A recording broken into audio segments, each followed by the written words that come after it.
Christ, venez à moi, vous qui êtes fatigués et chargés.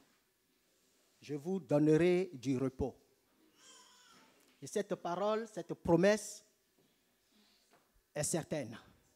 Au nom de Jésus-Christ, je le crois. Et c'est pourquoi je prie le Seigneur, l'Éternel, notre Dieu, Jésus-Christ, notre roi. Seigneur, ton peuple est devant toi ce matin. Ton peuple est là, Seigneur. Nous avons à cœur de te célébrer. Nous avons à cœur de te louer. Nous avons à cœur, Seigneur, de t'adorer, car tu es notre Dieu, car tu es notre roi. Tu es tout pour nous, Seigneur. Je te prie afin que tout fardeau dans ce lieu soit brisé au nom de Jésus. Dieu dit que c'est l'onction qui brise le joug. C'est la main de Dieu qui renverse les forteresses, même les forteresses les plus imprenables. C'est pourquoi, au nom de Jésus-Christ, que toute forteresse soit renversée, même les forteresses les plus imprenables. Que tout obstacle, toute chose qui entrave la gloire de Dieu ou qui entravera la gloire de Dieu dans ce lieu soit détruit au nom de Jésus-Christ. Nous sommes dans la présence de Dieu, nous sommes dans la lumière de Dieu. Et dans la lumière de Dieu, il n'y a pas de place aux ténèbres, il n'y a pas de place à l'obscurité. C'est pourquoi nous repoussons de ce lieu tout obstacle, nous repoussons de ce lieu toute ténèbre, toute obscurité dans le nom puissant de Jésus-Christ. Nous déclarons la paix dans ce lieu, nous déclarons la joie, la victoire dans ce lieu, dans le nom victorieux de Jésus-Christ. Amen. Je bénis le Seigneur pour ce matin. Alléluia.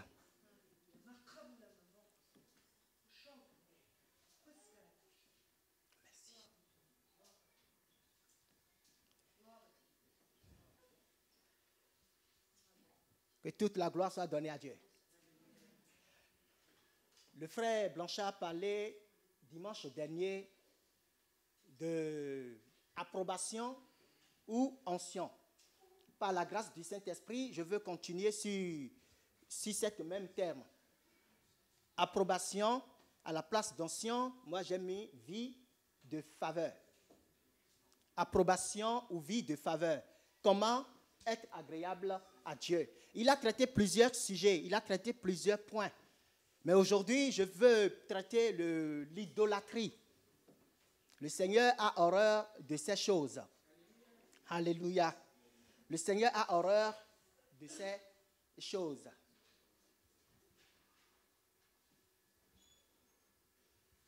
L'idolâtrie.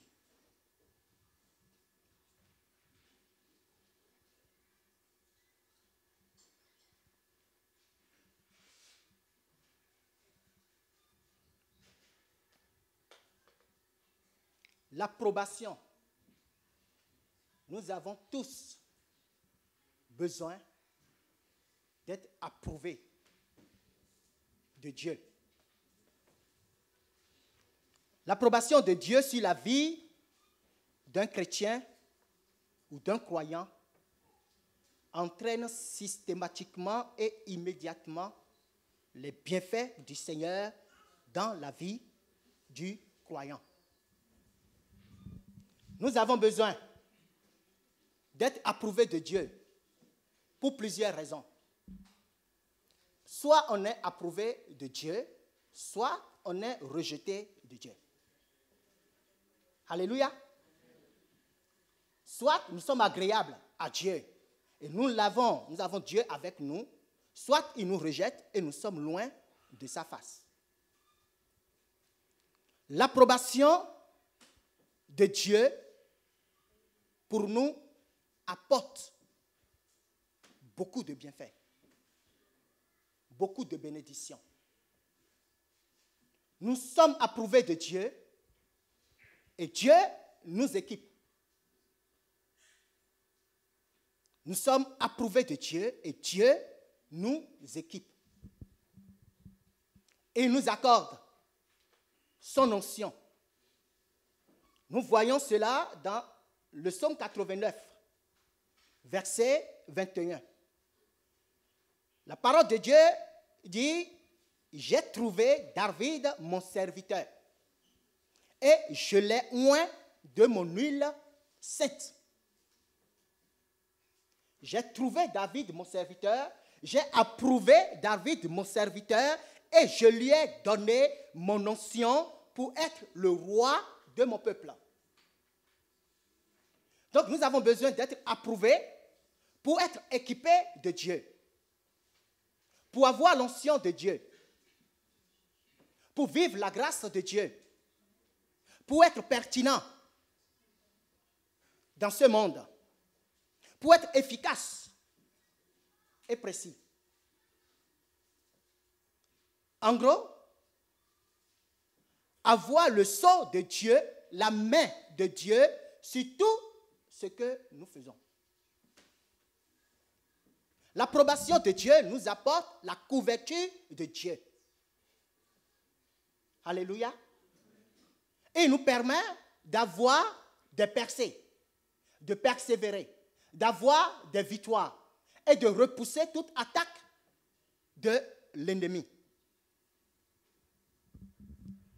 La question qui se pose est comment le chrétien doit mener sa vie pour être agréable à Dieu.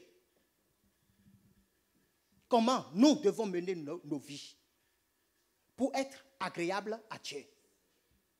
Il est vrai, la Bible a dit que nous avons les promesses ou la promesse d'une approbation éternelle. Quand Dieu nous appelle, ou dans l'alliance que Dieu a conclue avec nous en Jésus-Christ, il nous a fait la promesse d'une approbation éternelle. Car la Bible a dit, de la part du Seigneur, « Je serai avec vous jusqu'à la fin des temps. » Ou vous recevrez une puissance, le Saint-Esprit survenant sur vous, et vous serez mes témoins. Ou encore, demandez en mon nom, et vous saurez que je suis. Ces trois passages sont des preuves d'une approbation éternelle. Mais comment lui être agréable? Comment profiter de ses bienfaits? Quel genre de Dieu, quel genre de vie est approuvé de Dieu? J'ai trouvé une réponse parmi tant d'autres dans 2 Corinthiens 6, verset 1, verset 17 à 18. Verset 17 à 18. La parole de Dieu dit, « C'est pourquoi sortez du milieu d'eux. Sortez du milieu d'eux et séparez-vous, dit le Seigneur. Ne touchez pas à ce qui est impur et je vous accueillerai. Je serai pour vous un père et vous serez pour moi des fils et des filles, dit le Seigneur le Tout-Puissant. » Séparez-vous. Sortez du milieu d'eux et séparez-vous. Ça veut dire, ne vous conformez pas aux choses du monde. Mettez-vous à part. Vivez une vie de sanctification. Alléluia. Le verset 18 dit, « Je serai pour vous un père, et vous serez pour moi des fils et des filles, dit le Seigneur l'Éternel. » En parlant de ce qui est impur dans ce passage, le Seigneur Dieu était en train d'attirer l'attention du peuple sur les idoles. Parce qu'il est dit au verset 16, « Quel rapport y a-t-il entre le temple de Dieu et les idoles? » Quel rapport y a-t-il entre le temple de Dieu et les idoles? Car nous sommes le temple de Dieu vivant, comme Dieu l'a dit. J'habiterai et je marcherai au milieu de vous. Je serai leur Dieu et ils seront mon peuple. Alléluia. Le Seigneur Dieu nous demande de ne pas se conformer aux choses du monde, bannissant les idoles de nos vies. C'est le chemin de la sanctification. Le chemin de la sanctification commence par là. Nous devons bannir les idoles de nos vies. Il y a toutes sortes d'idoles. Nos voitures peuvent être des idoles pour nous. Nos enfants peuvent être des idoles pour nous. Il y a beaucoup de choses qui disputent la place de Dieu dans nos cœurs. Parfois, les mouchoirs que les prophètes ou un pasteur béni pour vous dire, avant de dormir, mettez chasse sur vous, c'est des idoles. Beaucoup de choses peuvent nous éloigner de Dieu. Les huiles d'olive que les pasteurs bénissent et vous disent quand vous avez mal ou si vous avez besoin d'un quelconque soulagement, oignez vous-même. C'est des idoles. Parfois, ces huiles, malgré que ça a été béni par un pasteur ou par un serviteur de Dieu, ça prend la place de Dieu dans nos cœurs. Nous ne mettons plus confiance, nous ne mettons plus notre confiance en Dieu, mais nous commençons petit à petit par mettre notre confiance sur ces huiles, sur ces mouchoirs, sur ces foulards que quelqu'un a béni. Nous devons nous séparer de ces choses. Le Seigneur a dit, séparez-vous, mettez-vous à part. Ne touchez pas à ce qui est impur. Le Seigneur l'Éternel, notre Dieu, il nous veut à lui seul, tout entier. Il ne veut pas que quelque chose ou quelqu'un vienne disputer la place de notre cœur avec lui. Alléluia. Pour aller plus loin,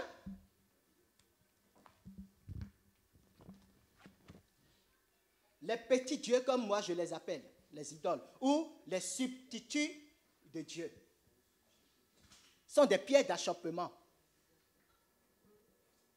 Sont des pierres d'achoppement. Nos maisons peuvent devenir des idoles.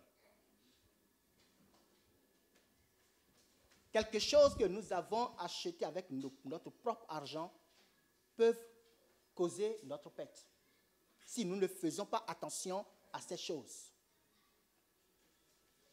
Lisons Exode 20, versets 2 à 6. La parole dit, « Je suis l'Éternel, ton Dieu, qui t'a fait sortir du pays d'Égypte, de la maison de servitude. Tu n'auras pas d'autre Dieu devant ma face. Tu ne te feras point d'image taillée, ni de représentation quelconque des choses qui sont en haut dans les cieux, qui sont en bas sur la terre et sont dans les eaux plus bas que la terre. Tu ne te prosterneras point devant elles et tu ne les serviras point, car moi, l'Éternel, ton Dieu, je suis un Dieu jaloux qui punit l'iniquité des pères sur les enfants jusqu'à la 3e et la 4e génération de ceux qui me haïssent. » Le verset 6 dit, « Et qui fait miséricorde jusqu'en 1000 générations à ceux qui m'aiment et qui gardent mes commandements. »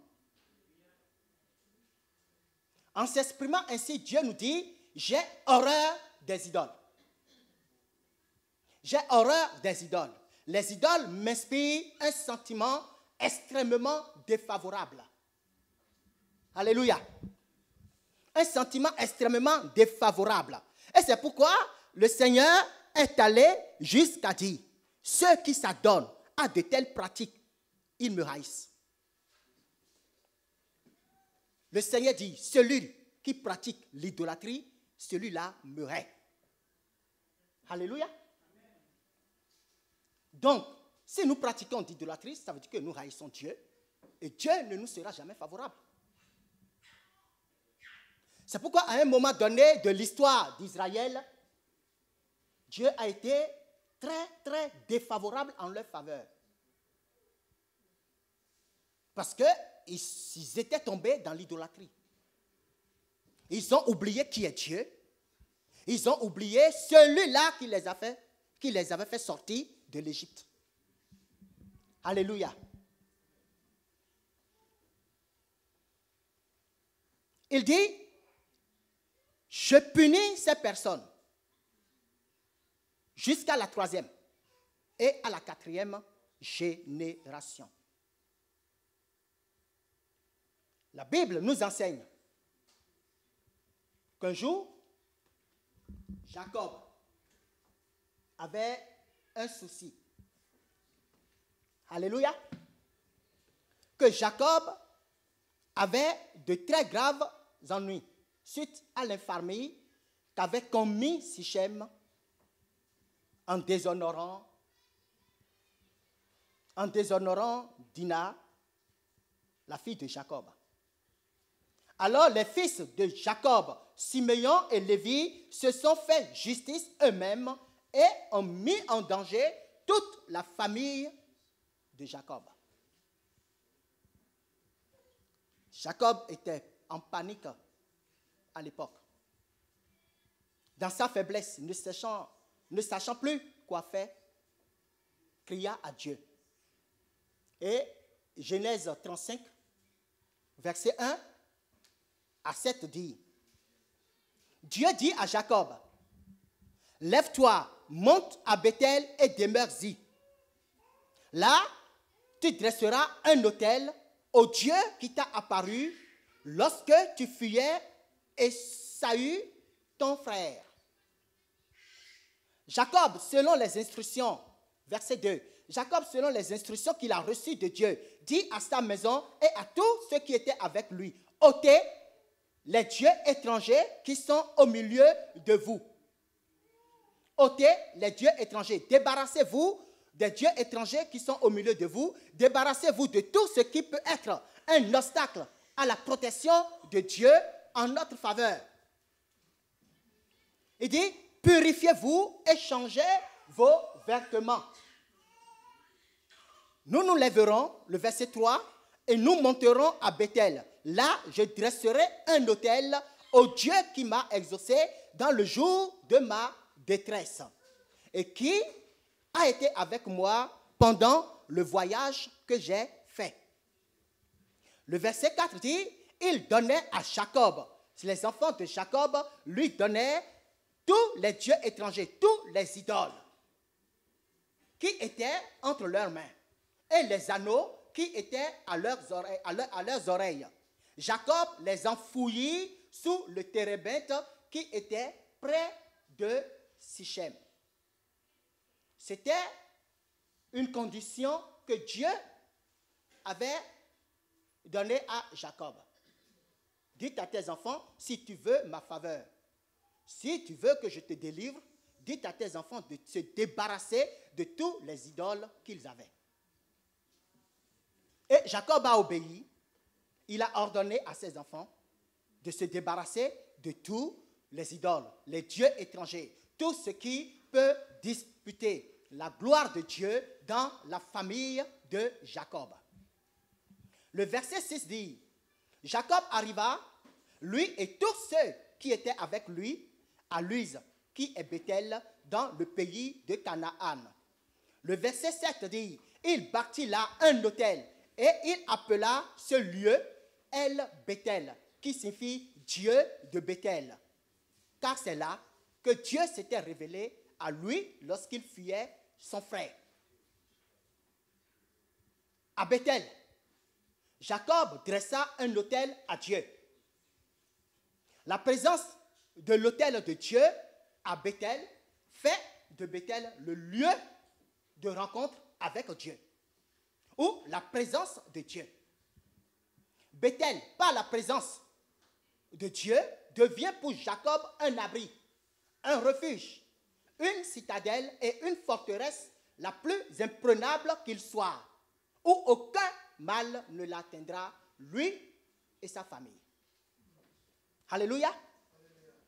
Et c'est ce qu'affirmait le psalmiste dans le psaume 91, verset 1 à 2. Il dit, celui qui demeure sous l'abri du Très-Haut repose à l'ombre du Dieu Tout-Puissant. Je dis à l'Éternel, mon refuge, ma forteresse, mon Dieu en qui je me confie. Alléluia. Donc, ils n'avaient plus besoin des idoles. Ils avaient le tout-puissant Dieu avec eux. Alléluia. Ils avaient la gloire de Dieu avec eux. Dieu s'est prononcé pour eux lorsqu'ils avaient débarrassé de tous les dieux étrangers, des idoles qu'ils avaient à leur possession. Alléluia. L'alliance dans laquelle nous sommes avec Dieu en Jésus-Christ nous offre totale sécurité, en tout point bien réglé. Et nous n'avons plus nul besoin d'aller chercher ailleurs, d'aller se confier dans quelque chose de périssable. Alléluia. Les idoles ne parlent pas, les idoles ne peuvent pas apporter de secours. Les idoles ne peuvent pas être favorables à quelqu'un. C'est des pieds d'achoppement. C'est des petits dieux. Alléluia.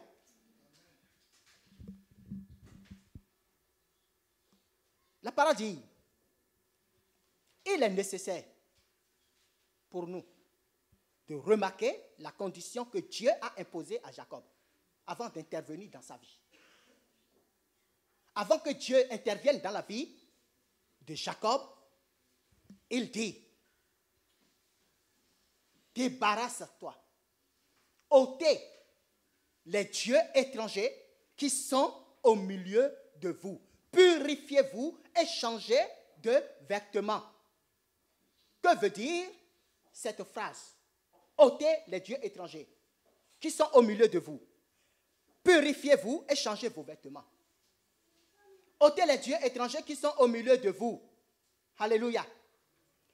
Par ces mots, le Seigneur exhorta la famille de Jacob à avoir les regards fixés sur lui et à mettre en lui leur confiance. Le Seigneur exhorta la famille de Jacob à mettre en lui leur confiance. Alléluia. À se donner totalement. Parce qu'ils n'ont nul besoin d'aller chercher ailleurs. Le secours est auprès de l'Éternel Dieu. Le psaume dit, je lève mes yeux vers les montagnes. D'où me viendra le secours? Le secours me vient de l'Éternel qui a fait les cieux et la terre. Et c'est ce Dieu que nous adorons, vous et moi. Le secours ne vient que de lui.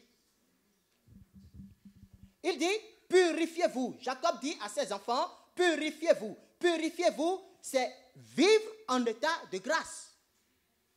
Vivre en état de grâce, c'est d'avoir une vie de sanctification continue.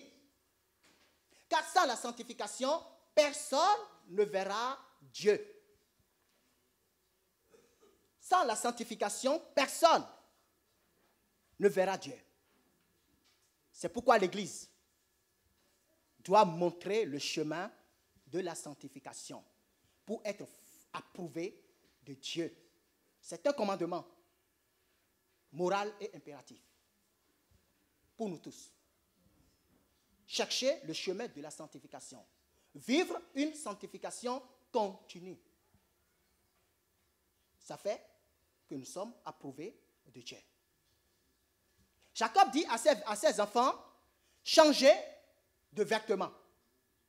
Ces vêtements qui représentaient une vie loin de Dieu. Une vie loin de Dieu, une vie consacrée aux idoles. Une incantation maléfique. Ces vêtements représentaient des incantations maléfiques. Une vie de fardeau, de colère, une vie de vengeance. Une vie souillée de sang et de condamnation. Changer de vêtements, en d'autres termes, c'est débarrassez-vous de l'ancien homme qui était en vous et revêtez-vous de l'homme nouveau en Jésus-Christ. Changer de vêtements. Ces vêtements qui sont souillés, ces vêtements qui sont des vêtements de condamnation, qui causaient leur perte. La parole de Dieu dit, changez vos vêtements, ce qui signifie débarrassez-vous de l'ancien homme et revêtez-vous de l'homme nouveau en Jésus-Christ. Vivez en nouveauté de vie pour être approuvé de Dieu. Alléluia. Vivez en nouveauté de vie pour être approuvé de Dieu. Pour être équipé, pour être pertinent, pour avoir une autorité spirituelle sur les démons, pour avoir une autorité spirituelle sur tout esprit maléfique dans les cieux, sur la terre et sous la terre. Nous avons besoin d'être approuvés de Dieu. Nous devons vivre une vie de sanctification. Alléluia.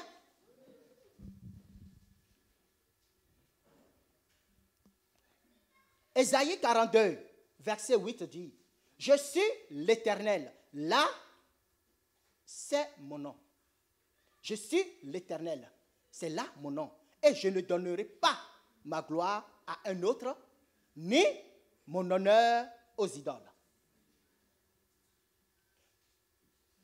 Ce qui peut s'expliquer par tant que tu t'accrocheras à tes idoles, tu n'es pas de moi et je ne t'ai jamais connu.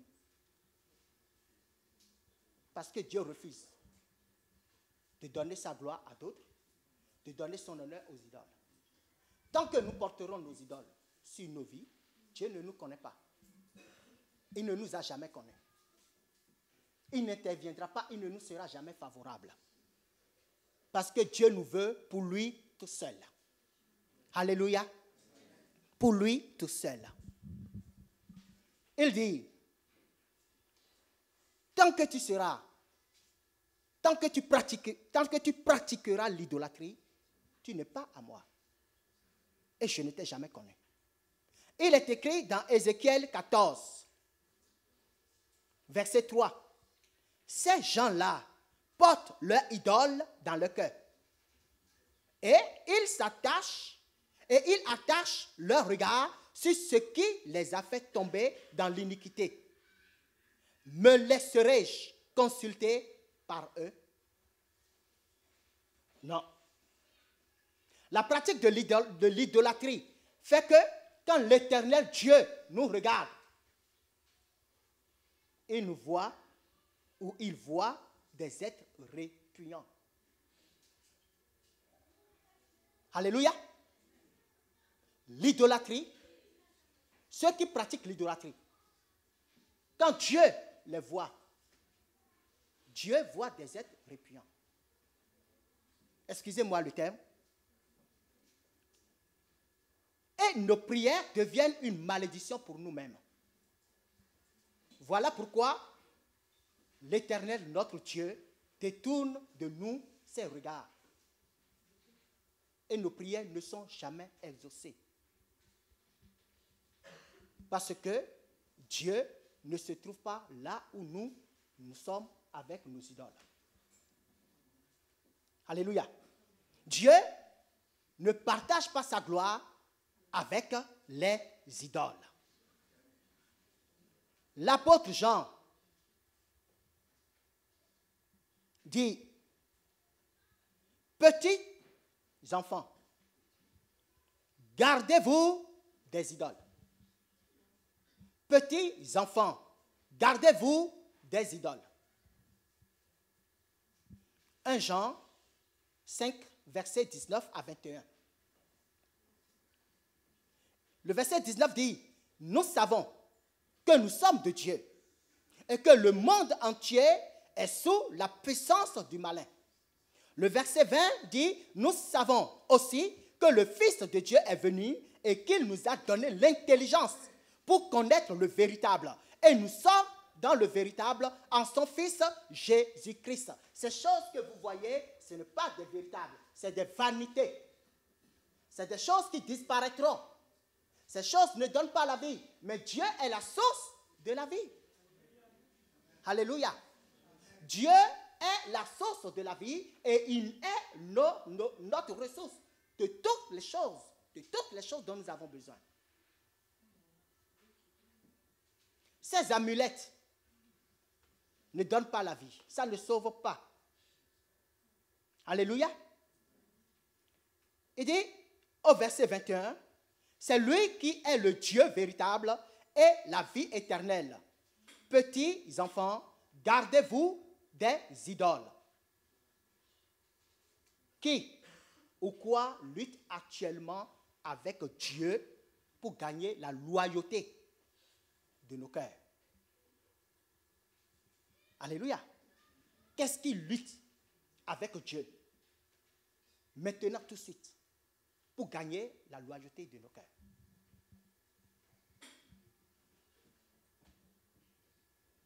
Jean nous défie de considérer cela maintenant. Il dit, petits enfants, gardez-vous des idoles.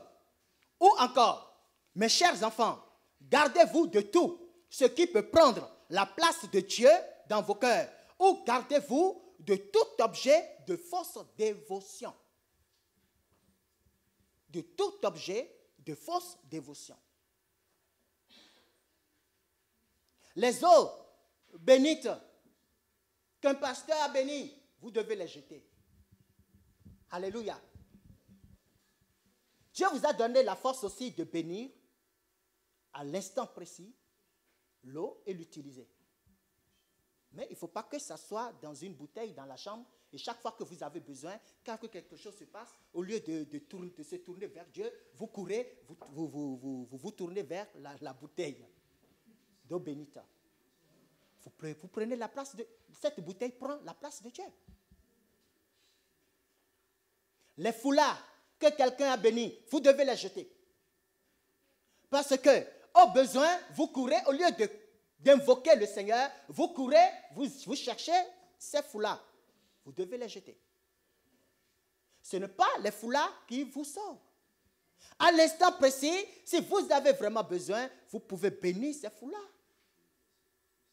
Comme vous bénissez vos repas et que vous mangez. Vous avez cette capacité de faire ces choses. Mais quand un prophète ou un évangéliste qui dit « Soulevez les mouchoirs, je vais les bénir. Chaque fois que vous avez besoin, vous les utilisez. » Il vous pousse à l'idolâtrie. On n'a pas besoin. Le chrétien qui a Jésus-Christ, qui a le Saint-Esprit en lui, n'a pas besoin de ces choses. Demandez en mon nom et vous aurez. Alléluia. Nos porte-bonheur, nous devons les jeter, qui sont dans nos porte-monnaies.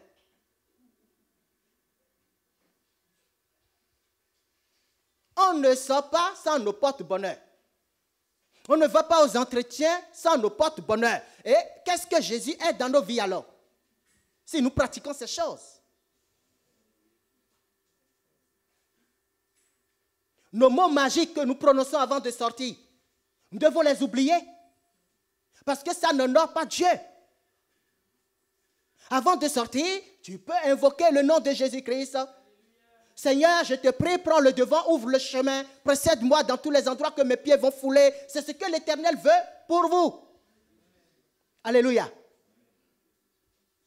Mais les mots magiques, les porte-bonheur, les porte-chance, nous devons nous en débarrasser. Si nous voulons la gloire de Dieu dans nos vies, si nous voulons la gloire de Dieu dans nos foyers, nous sommes obligés de se débarrasser de ces choses. Car Dieu ne se trouve pas dans ces choses.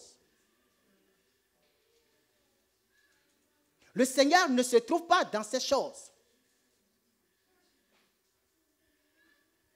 Il y en a même qui disent, c'est ma chemise magique. C'est ma chemise porte-chance.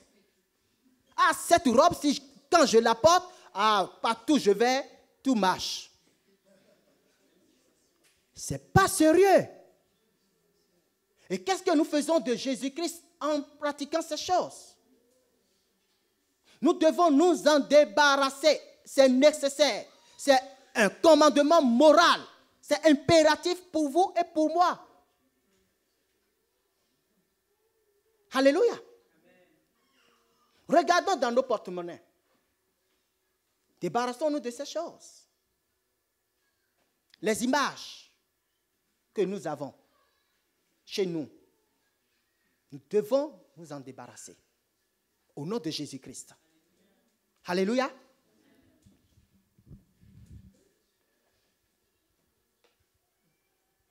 Jean a écrit cette lettre lorsqu'il était à Éphèse, ville alors remplie d'idolâtrie. Voilà à quoi pensait Jean en écrivant cette lettre.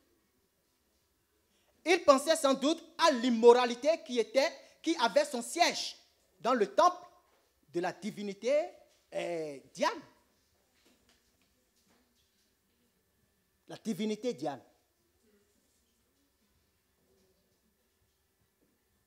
C'est ce que les Éphésiens adoraient.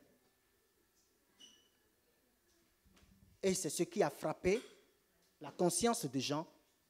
Et il a écrit cette lettre aux Éphésiens. Et aussi aux églises, à nous aujourd'hui. Les amulettes qui se vendaient dans le temple de Diane. Et ceux qui achetaient ces amulettes croyaient qu'elles sont censées exercer des pouvoirs magiques sur la destinée de l'homme. C'est faux. Le nom de Jésus-Christ ouvre toute porte. Le nom de Jésus-Christ guérit toute maladie. Le nom de Jésus-Christ renverse toute forteresse, même les plus imprenables. C'est pourquoi je prie pour vous au nom de Jésus-Christ. Les choses qui vous poussent à pratiquer de l'idolâtrie, que le Seigneur les brise et que vous soyez libérés au nom de Jésus-Christ. Parfois, nous ne nous rendons pas compte de ces choses. Or, ces choses nous poussent dans l'idolâtrie. On a nos habitudes. Et ces habitudes deviennent des idoles pour nous. On a nos habitudes. On a nos plats préférés. Et ces plats deviennent des idolâtries pour nous. Nous devons vivre. Le chrétien doit rester éveillé. Et pour rester éveillé, c'est par la parole de Dieu. C'est la parole de Dieu qui réveille la conscience. Donc nous devons lire nos Bibles quotidiennement. Amen. Alléluia. Il dit, les icônes du temple de Diane, ces icônes sont vendues. Ces images, ils les ont dans leur poche. La magie noire, la sorcellerie, toutes les formes d'occultisme, les sectes, l'astrologie, l'exorcisme, les jeux. Il y a des chrétiens aujourd'hui qui jouent aux jeux. Hein. Loto, PMU. Parfois, c'est tout le salaire qui rentre dedans. Nous devons faire attention à ces choses. Le culte du corps physique, la sensualité avec les pratiques sexuelles corrompues et le culte de la personne.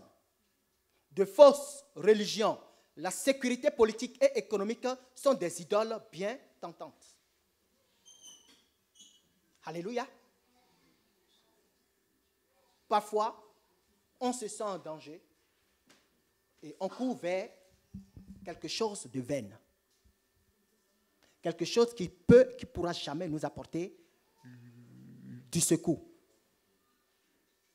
Seul Dieu, l'Éternel, le Dieu en Jésus-Christ, nous apporte du secours. Les mêmes idoles peuvent également nous séduire aujourd'hui. Ces mêmes idoles ces mêmes idoles qu'avaient les Éphésiens, peut aujourd'hui également nous séduire et nous séparer de Dieu. Il y a l'argent qui est le Dieu de Mammon. La sécurité, le plaisir, les gens, la carrière, les porte-bonheur, les amulettes sont bien autant d'idoles qui exigent notre adoration à la place de Dieu.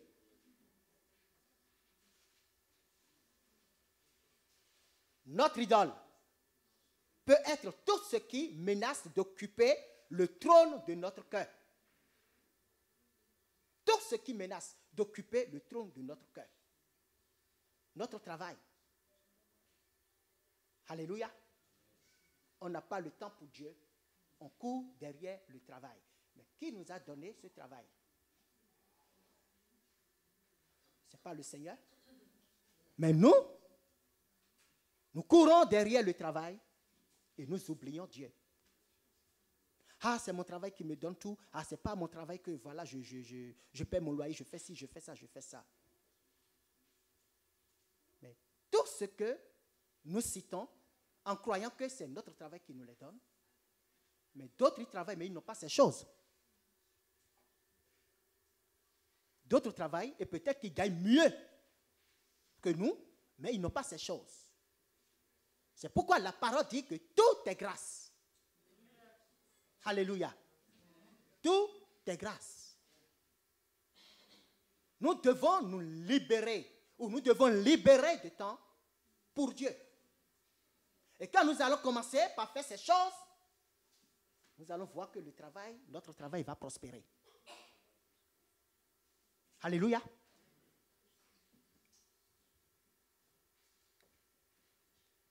La parole dit,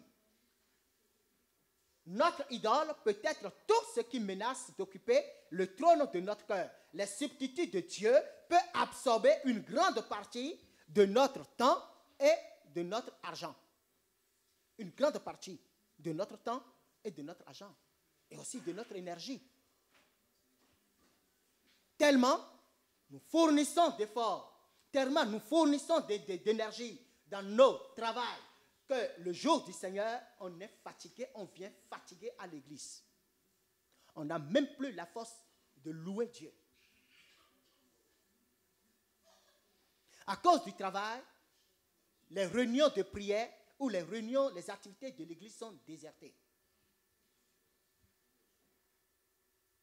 Et comment voulons-nous vivre une vie approuvée si nous pratiquons ces choses?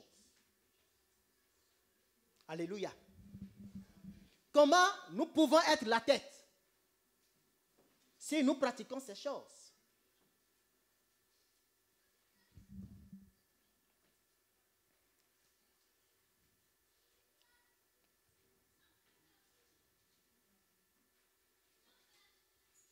Notre problème, le problème du chrétien aujourd'hui, c'est que nous jouons avec ces idoles, tout en nous engageant avec Dieu.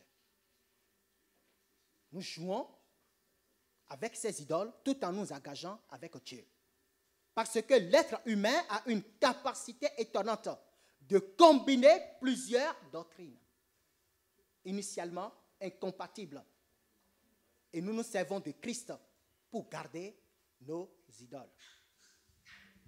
Comme dans certaines églises, il y a des statues de la Vierge Marie par là, la statue de Saint Joseph par là, la statue de Saint Philistin par là. Et tout ça, on dit, oui, c'est le Christ. Non. Tu ne te feras point d'image taillée, ni aucune représentation des choses qui sont dans les cieux, ici-bas sur la terre, ou au plus profond que la terre. Quelqu'un qui pratique ces choses, il n'a pas Dieu, il est Dieu. Alléluia.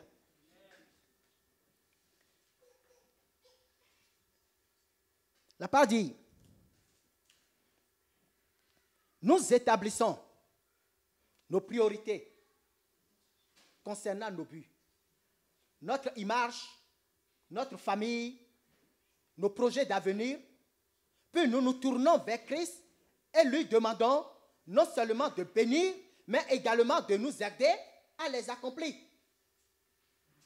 Le Seigneur vient avant et il vient après nos projets. Nous établissons nos priorités, le travail, l'image, la famille, nos projets d'avenir. Et après, nous nous tournons vers le Seigneur Jésus-Christ et nous demandons, Seigneur, s'il te plaît, bénis toutes ces choses.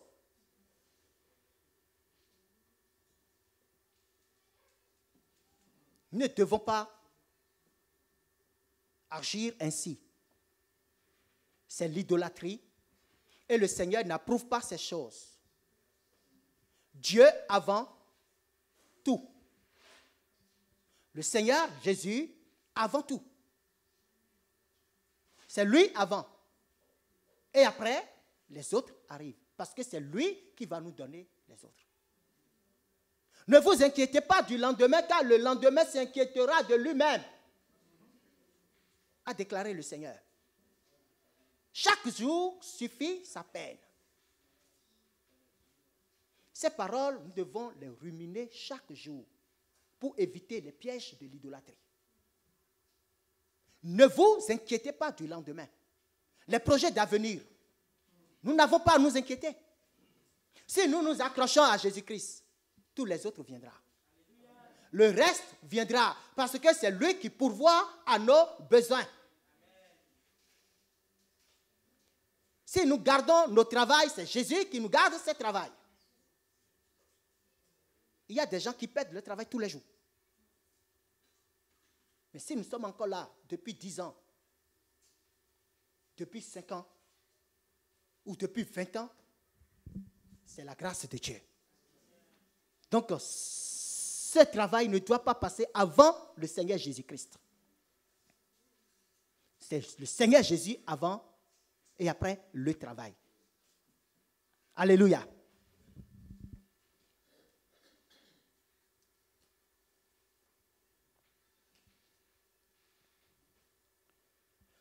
Nous accordons ainsi à Christ une bonne place dans le service d'entretien des idoles. Dans le service d'entretien des idoles. Nous devons nous méfier. Dieu, il nous veut à lui tout entier, seul. Il dit qu'il est l'époux. Et nous sommes l'épouse. Et en tant qu'époux, il est jaloux. Alléluia.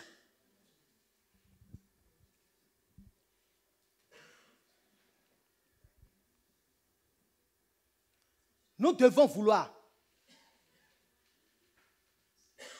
enterrer tout ce qui dispute le trône de notre cœur avec Dieu, pour vivre la gloire de Dieu et pour être approuvé de lui. Approbation ou vie de faveur. Et nous tous, nous avons besoin de l'approbation de Dieu. Quelqu'un qui a prouvé de Dieu, il vit le ciel sur terre.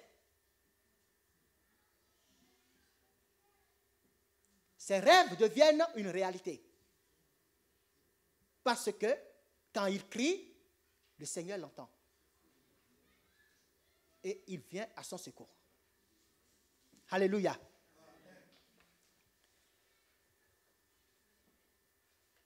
Il y a aussi notre ego. Notre ego, voici un autre Dieu.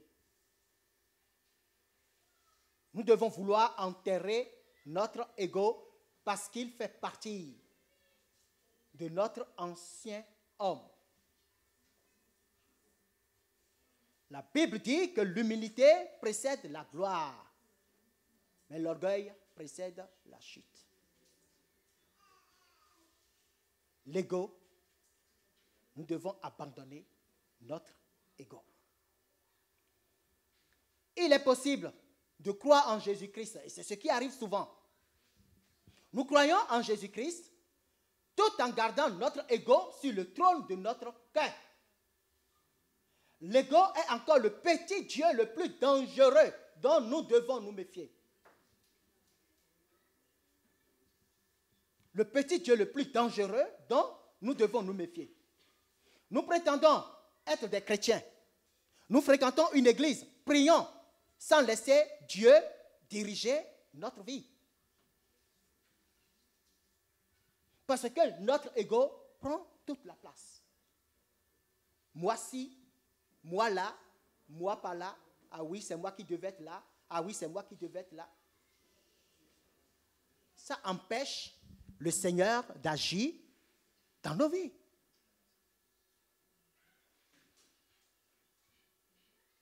Nous nous efforçons, nous mettons toute notre énergie à se faire voir aux autres, à montrer que c'est nous, c'est nous, c'est nous.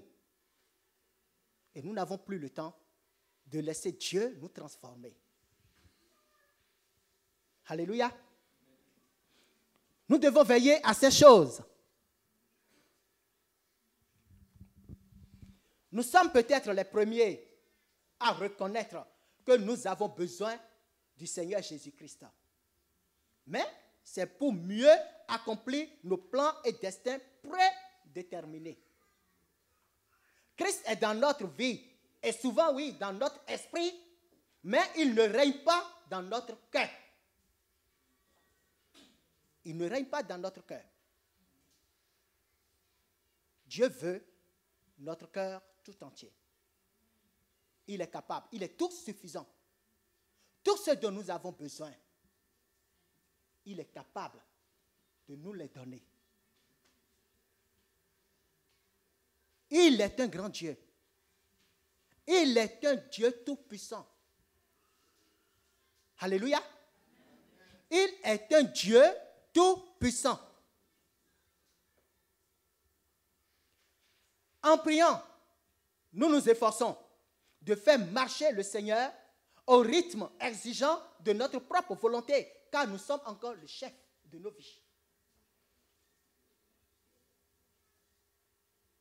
Nous ne donnons pas ou nous ne mettons pas du temps à écouter ce que le Seigneur veut nous dire.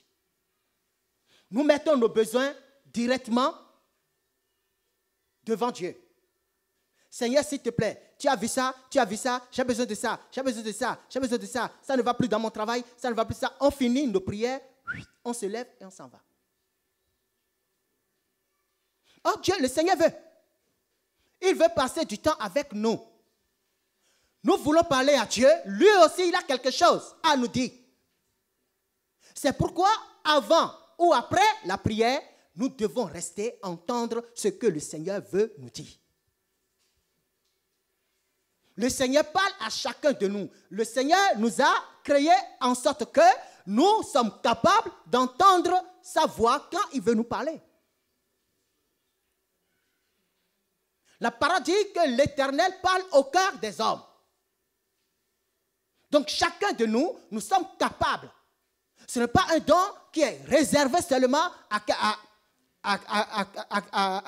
quelques-uns ou à quelques-unes. Mais chacun de nous, nous sommes capables d'entendre la voix de Dieu. Donc quand nous finissons d'énumérer nos besoins, restons un peu pour dire, Seigneur, qu'est-ce que tu veux que je fasse pour toi?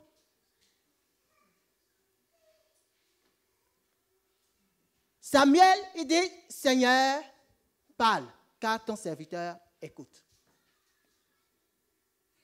1 minute de silence, 2 minutes, 3 minutes, 4 minutes de silence dans la présence de Dieu, en cherchant à entendre la voix de Dieu, ce n'est pas encore trop. C'est quand nous pratiquons ces choses que nous discernons la volonté de Dieu dans nos vies. Nous n'avons pas forcément besoin d'une parole de connaissance de la part d'un frère ou d'une sœur avant de connaître la volonté de Dieu. Oui, ces dons sont essentiels, nécessaires pour l'Église.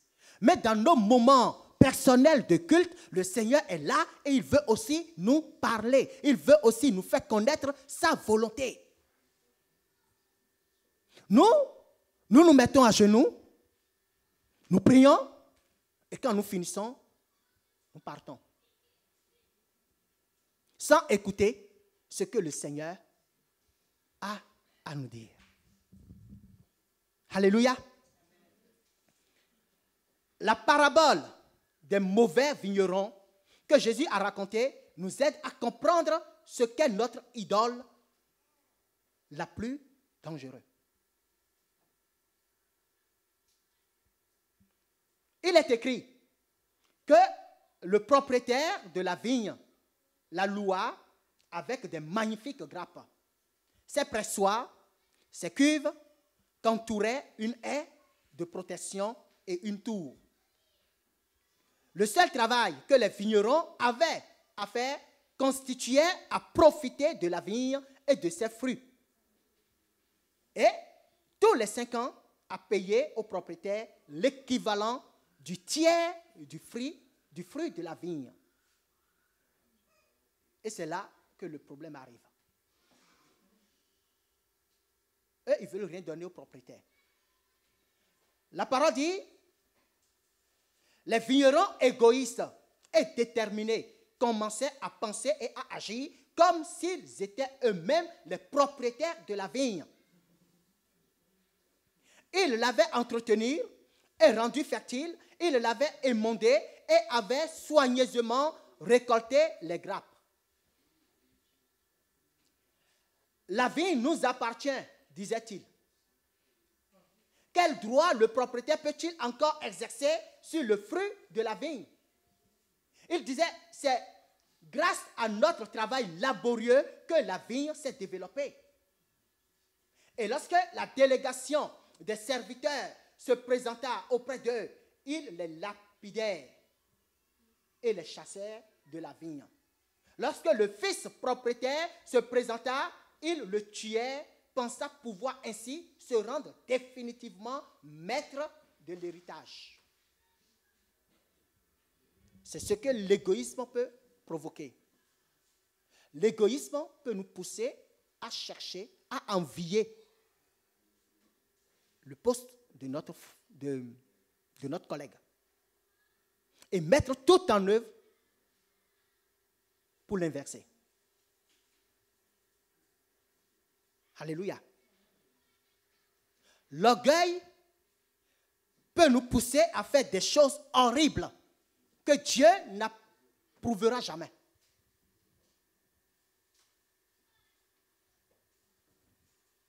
Il fait partie de notre ancien homme. Nous devons nous en débarrasser. Cherchons l'humilité. Cultivons l'humilité. Alléluia. Cultivons l'humilité.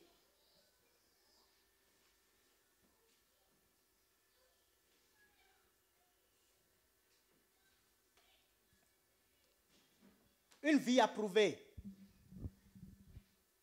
J'ai choisi 3 exemples de personnes qui ont été approuvées de Dieu.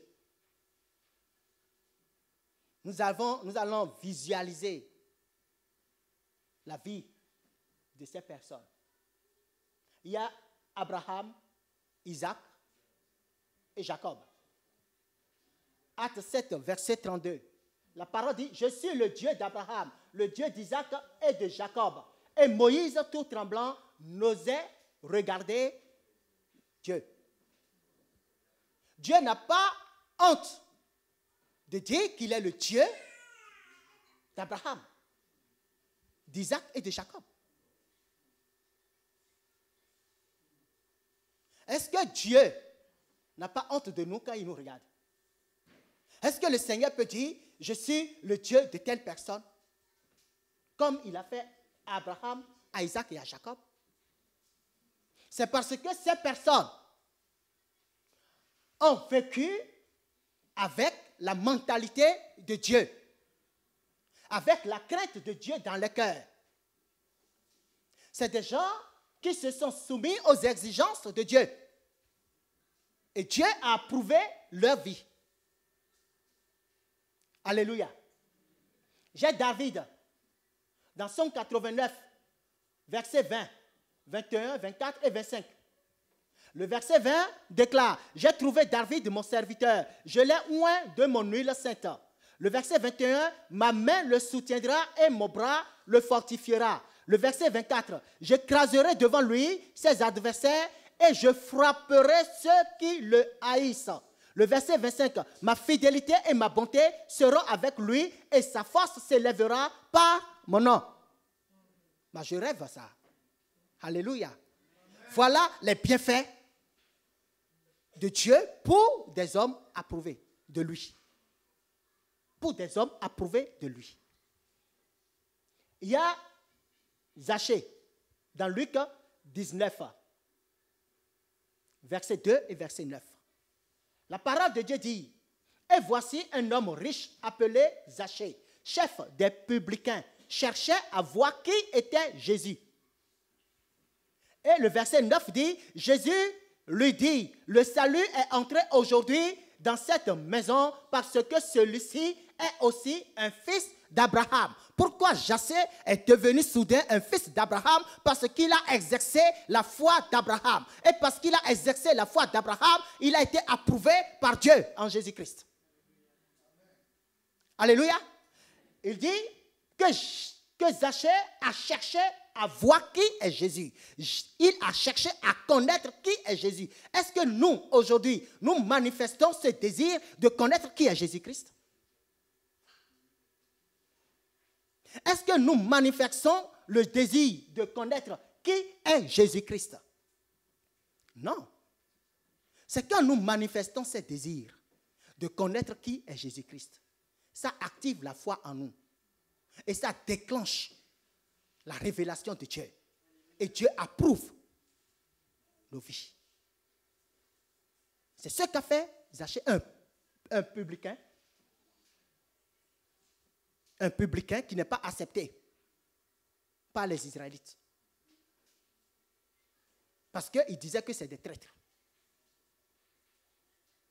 Ils ne sont pas aimés des Israélites. Mais à ce publicain, Zachée, parce qu'il a manifesté la foi d'Abraham, Dieu l'a approuvé. Et le salut est rentré dans sa maison. Cherchons à connaître qui est Jésus-Christ. Et nous allons voir nos vies transformées. Alléluia. Cherchons à connaître qui est Jésus-Christ. Cherchons à connaître la puissance de la résurrection de Jésus-Christ. Et les maladies disparaîtront au nom de Jésus-Christ. Alléluia. J'ai choisi 2 exemples de personnes qui sont tombées dans la disgrâce, désapprouvées et rejetées de Dieu. Ça peut arriver aussi si nous ne vivons pas. Nous pouvons être approuvés un instant, et si nous ne vivons pas selon les règles, Dieu peut nous désapprouver, il peut nous rejeter. Donc, veillons sur notre couronne, afin que personne ne vienne nous l'arracher. Alléluia. Veillons sur notre couronne, afin que personne ne vienne nous l'arracher. Il a dit, Élie le sacrificateur, 1 Samuel 3, verset 11 à 14. Alors l'Éternel dit à Samuel, je vais faire en Israël une chose qui étourdira les oreilles de quiconque l'entendra. En ce jour, j'accomplirai sur Élie tout ce que j'ai prononcé contre sa maison. Je commencerai et j'achèverai. Je lui ai déclaré que je veux punir sa maison à perpétuité. À cause du crime dont il a connaissance et par lequel ses enfants se sont rendus méprisables, sans qu'il les ait réprimés. Le verset 14 dit, c'est pourquoi je jure à la maison d'Élie que jamais le crime de la maison d'Élie ne sera expié ni par les sacrifices, ni par les offrandes. Élie, le souverain sacrificateur à l'époque, Dieu l'a rejeté, lui et toute sa maison, parce qu'il a vécu dans une désobéissance accrue. Le Seigneur n'aime pas les désobéissants. Le Seigneur a établi des lois. Vivons selon la loi de l'Éternel. Et nous aurons les bienfaits de Dieu. Alléluia. Il y a Saül. La parole dit, pendant combien de temps? 1 Samuel 16, verset 1. Pendant combien de temps encore continueras-tu à pleurer sur Saül? Cette parole s'adressa à Samuel, le prophète. Parce que quand Saül vivait dans la désobéissance, Samuel était là en train d'intercéder pour lui devant Dieu. Tout le temps, tout le temps, tout le temps, tout le temps. Quand il se présente devant Dieu, il met devant Dieu le sujet de Saül. Il intercède pour que Dieu accorde sa faveur, sa miséricorde. Mais le Seigneur lui dit, mais pendant combien de temps encore continueras-tu à pleurer sur Saül alors que moi, je l'ai rejeté afin qu'il ne règne plus sur Israël? Remplis ta corne d'huile et va. Je t'enverrai chez Ésaïe, Béthélémite, car j'ai vu parmi ses fils celui que je désire pour roi en Israël. Saül, à une époque, il a été approuvé. Dieu l'a choisi. Et il a commencé par vivre dans la désobéissance accrue. Il ne respecte plus rien de la parole de Dieu. Il ne respecte plus rien dans les commandements de Dieu. Le Seigneur a établi certaines choses. C'est pour que nous les respections et que nous vivions une vie heureuse. Chaque chose pour le Seigneur a sa place. Et chacun a sa place pour le Seigneur.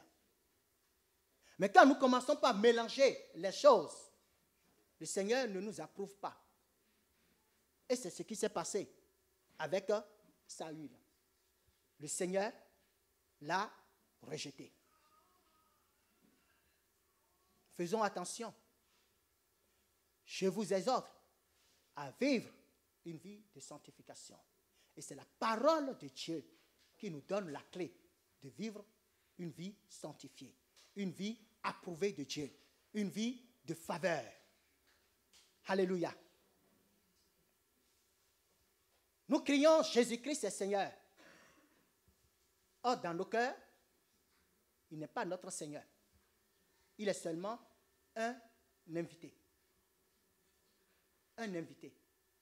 Parce que nos cœurs sont occupés, déjà occupés par beaucoup de choses. Quand il vient, il n'a pas de place. Nous l'invoquons. Il vient, mais il ne trouve pas de place. Il est considéré comme un invité. Et cette place d'invité, le Seigneur Jésus ne veut pas. Il ne veut pas cette place d'invité. Soit il est le maître de toutes nos vies, ou il ne sera rien du tout. Alléluia. Soit il est maître de toutes nos vies, de toutes nos maisons, ou il n'est rien du tout. Alléluia. Nous allons prier. Je vais m'arrêter là. Nous bénissons le Seigneur. Dieu est merveilleux. Au nom de Jésus-Christ.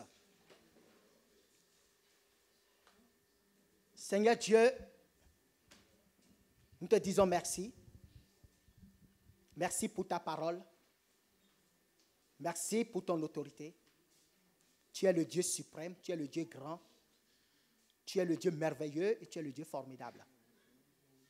Nous prions pour ton Église, pour ton peuple. Seigneur, bénis ton peuple. Libère ton Église de toute chaîne d'idolâtrie. Seigneur, enseigne ton Église. Parle au cœur de tes enfants. Accorde-leur ta grâce et que ton nom seul en soit glorifié. Au nom de Jésus-Christ. Amen.